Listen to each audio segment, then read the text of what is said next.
2월 21일 화요일입니다.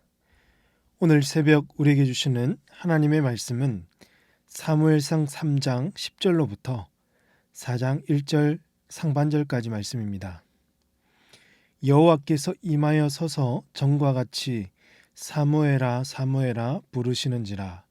사무엘이 이르되 말씀하옵소서, 주의 종이 듣겠나이다 하니, 여호와께서 사무엘에게 이르시되 보라, 내가 이스라엘 중에 한 일을 행하리니 그것을 듣는 자마다 두 귀가 울리리라. 내가 엘리의 집에 대하여 말한 것을 처음부터 끝까지 그날에 그에게 다 이루리라. 내가 그의 집을 영원토록 심판하겠다고 그에게 말한 것은 그가 아는 죄악 때문이니, 이는 그가 자기의 아들들이 저주를 자청하되 금하지 아니하였음이니라. 그러므로 내가 엘리의 집에 대하여 맹세하기를, 엘리 집의 죄악은 제물로나 예물로나 영원히 속죄함을 받지 못하리라 하였노라 하셨더라. 사무엘이 아침까지 누웠다가 여호와의 집의 문을 열었으나 그 이상을 엘리에게 알게 하기를 두려워하더니, 엘리가 사무엘을 불러 이르되 내 아들 사무엘아 하니, 그가 대답하되 내가 여기 있나이다 하니, 그가 이르되 내게 무엇을 말씀하셨느냐 청하노니 내게 숨기지 말라.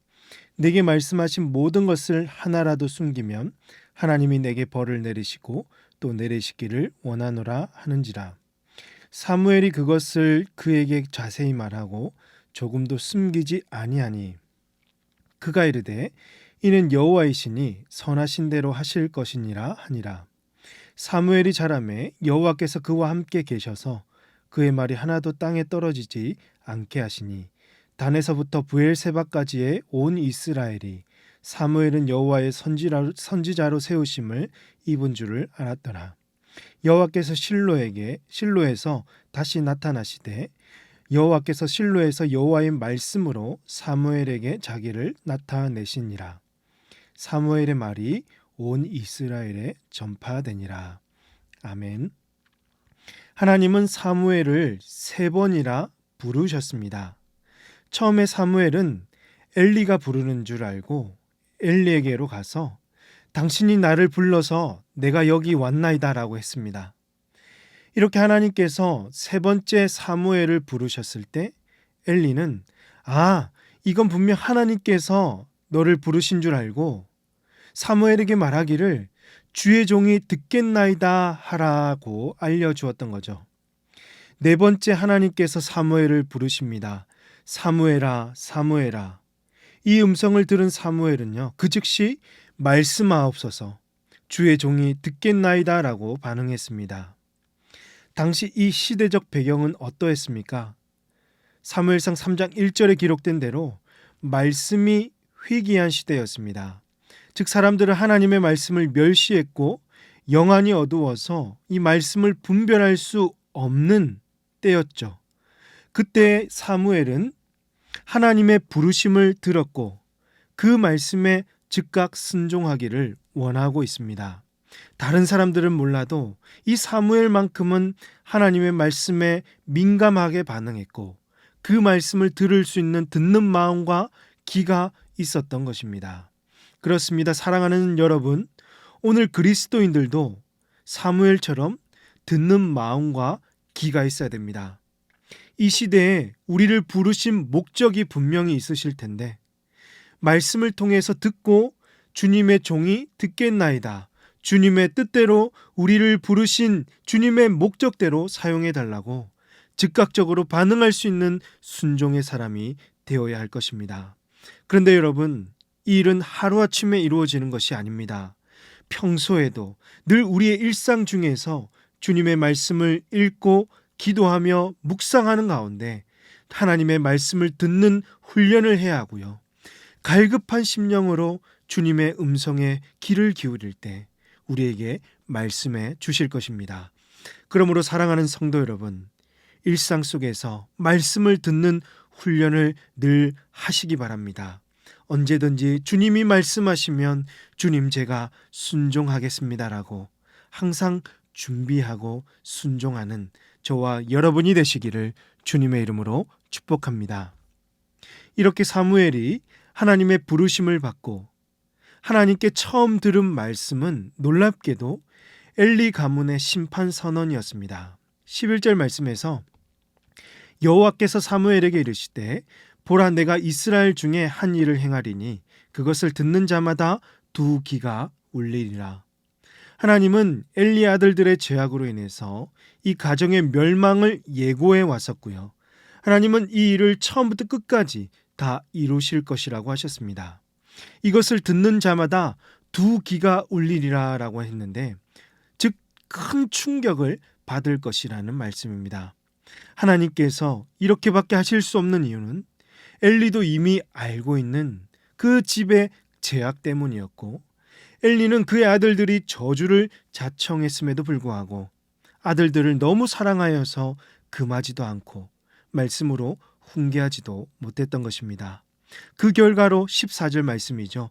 그러므로 내가 엘리의 집에 대하여 맹세하기를 엘리 집의 죄악은 제물로나 예물로나 영원히 속죄함을 받지 못하리라 하였노라 하셨더라. 어떤 제물과 제사를 드린다고 하더라도 엘리 가정은 제사함을 받지 못하게 되었고 심판에 이를 수밖에 없었던 것입니다. 아침이 되었습니다. 사무엘은 눈을 떠서 성막문을 열었지만 간밤에 자신이 들었던 그 사실을 엘리에게 알려주는 것이 참 두려웠겠죠. 당연히 쉽게 말할 수 없었을 것입니다. 엘리는 사무엘을 부릅니다. 그리고는 하는 말이, 하나님께서 너에게 어떤 메시지를 주셨는지 하나도 숨기지 말고 나에게 말해달라고 부탁하고 있습니다. 사무엘은 그 순간 갈등을 했겠지만 엘리의 부탁에 못 이겨서 그에게 조금도 숨기지 않고 자세하게 말해 주었습니다. 이때 엘리의 반응은 어땠을까요? 우리 같아서는 아주 불편해했고 흥분하고 심적으로 많이 힘들었을 것 같은데, 오늘 본문 말씀을 보니까 엘리는요, 오히려 18절에서 이는 여호와이시니 선하신 대로 하실 것이니라 라고 자기 가문의 심판을 인정하고 있습니다. 그것이 하나님의 뜻이라면 선하신 줄 알고 받아들이겠다는 것입니다. 비록 엘리는 자식들을 더 사랑하고 하나님의 제사를 무시하는 죄를 범했지만 심판 선언 앞에서는 자신의 죄를 깨닫고 하나님의 심판을 받아들이고 있는 것을 볼 수가 있습니다. 사랑하는 성도 여러분, 여기서 우리가 생각할 수 있는 것은 복음을 증거할 때 두려워하지 마십시오. 성령의 역사를 구하며 담대함이 필요하다는 것을 생각하게 됩니다. 사무엘은 엘리에게 자신이 들었던 심판을 말해주는 것을 두려워했습니다. 하지만 두 사람의 대화를 통해서 하나님의 뜻을 가감없이 전달해 주었고, 사무엘의 예상과 달리, 그의 마음과는 달리 엘리도 자신의 죄를 깨닫고 선하신 하나님을 만날 수가 있었던 것이죠. 오늘 우리도 복음의 증인으로 살아가고 있는데요.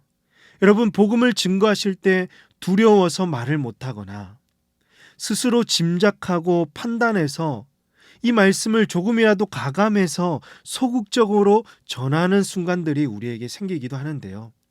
여러분, 그러지 마시고 하나님께서 선하게 인도해 가실 줄로 믿고 성령의 역사를 구하며 담대하게 증인의 삶을 살아가시는 우리 모든 성도님들 되시기를 주님의 이름으로 축복합니다. 이어지는 9절에서 아이 사무엘은 점점 자랐고 하나님은 사무엘과 함께 하셨습니다. 하나님은 사무엘에게 늘 말씀해 주셨고 사무엘이 전한 말씀은 하나도 땅에 떨어지지 않고 권위 있고 능력 있게 선포되었습니다. 놀랍게도 단에서 브엘세바까지, 즉 온 이스라엘 전역에 사무엘이 여호와의 선지자로 세워진 것을 알 수 있을 정도였습니다. 당시 말씀이 희귀하고 말씀이 바닥으로 떨어진 적도 있었지만 하나님은 그의 말씀을 전할 사무엘을 준비해 오셨고 21절 말씀에서 하나님은 다시 실로에 임재하셔서 여호와의 말씀으로 사무엘에게 나타나셨습니다. 이처럼 하나님께서 함께 하시고 하나님과 동행하는 자에게 하나님은 말씀해 주시고 그의 뜻을 전할 수 있는 사명자로 세우십니다.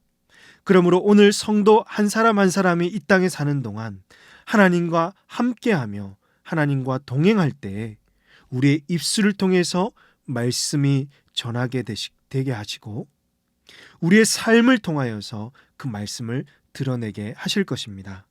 그것이 하나도 땅에 떨어지지 않고 정말 하나님께서 역사하셔서 이 땅에 하나님의 나라가 세워지고 하나님의 뜻이 우리를 통해 반드시 이루어질 줄로 믿으시길 바랍니다. 오늘 이 일을 이루기 위해서 사랑하는 성도 여러분, 정말 말씀의 사람들이 되시고 하나님께 귀하게 쓰임 받는 모든 사명자들 다 되시기를 주님의 이름으로 축복합니다. 기도하시겠습니다. 하나님 아버지, 아무 자격 없는 저희들 불러주시고 이 세상에서 복음의 증인으로 살아가게 하시니 감사합니다. 무엇보다 하나님의 말씀을 듣는 귀와 마음을 주시고 늘 주님의 음성에 민감하게 반응할 수 있는 영안을 열어 주시옵소서. 그리하여 언제든지 복음을 들고 세상으로 나가 담대하게 전할 수 있는 증인들이 되게 하시고 성령의 역사 속에서 귀하게 쓰임받는 모든 사명자들 다 되게 하여 주시옵소서. 이 모든 말씀을 우리 구주 예수님의 이름으로 기도하옵나이다. 아멘. 오늘 말씀을 기억하시며 기도하시고 주간 기도 제목에 따라서 환우와 성김 사역을 기도하겠습니다. 여러 가지 암 수술과 시술하시는 성도님들, 오랫동안 입원하시고 요양병원에 계시는 우리 모든 성도님들의 안전과 건강을 지켜달라고, 특별히 1, 2교구 순장으로 섬기고 계시는 한일 집사님께서 새벽 기도를 오시기 위해서 화장실에 갔다가 넘어지셔서 뇌진탕 증세가 있으시다고 합니다. 2주 동안 경과를 지켜보며 치료를 해야 되는 상황인데요. 빠른 치유와 회복을 위해서 기도해 주시기 바랍니다. 우리 교회 내 모든 사회봉사 사역과 성김 사역을 위해서 또 함께 기도해 주시기 바랍니다. 함께 기도하시도록 하겠습니다.